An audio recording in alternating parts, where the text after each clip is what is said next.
Listen, I know what you're gonna say. Do we really need a guide for this? The game even tells you how to do it. Sure, it does. But if the Monster Hunter Wilds beta is anything to go off of, even someone like me, who has hundreds of hours with the franchise, was tempted to pause due to how the tutorial is structured.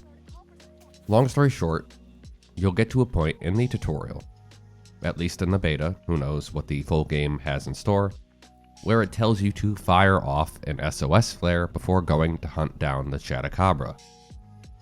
It also explains that you can turn on support hunters instead of having real people join you, which was what my plan was.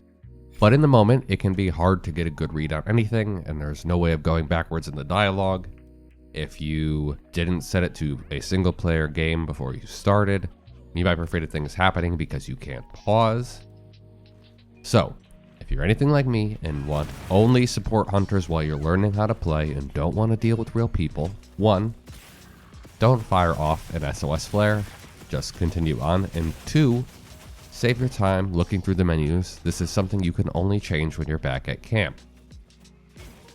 Apologies if I sound weird, I am recovering from being sick, which is why there have been so few videos lately.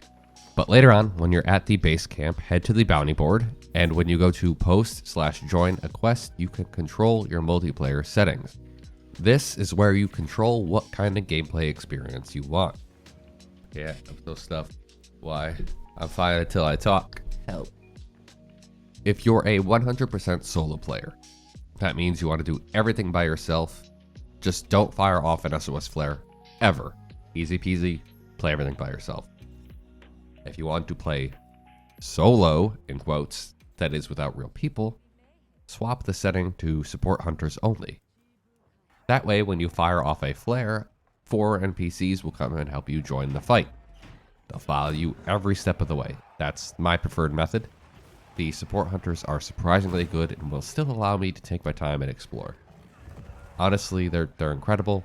They'll place bombs, traps, and heal you when needed. It's like having your own personal support party. Keep in mind that they can still faint in battle and be carted back to camp just like you, with the benefit being that they never reduce the reward money like real hunters would.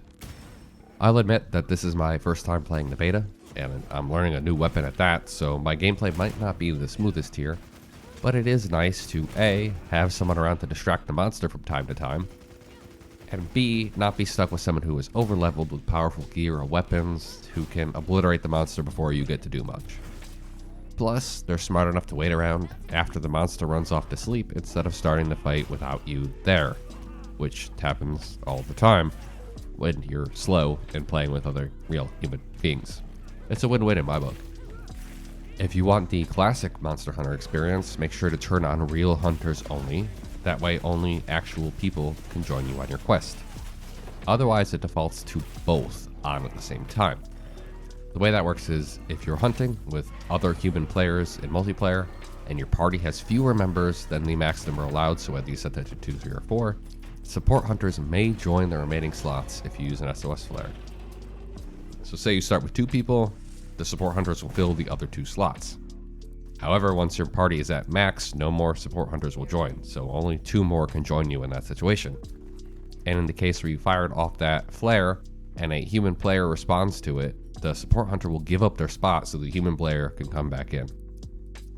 So in that case, you would go from 2 human, 2 bots to 3 human, 1 bot if someone responds. Works pretty much how you would expect it. Obviously, this is just a beta, so the support hunter feature likely isn't fully enabled just yet.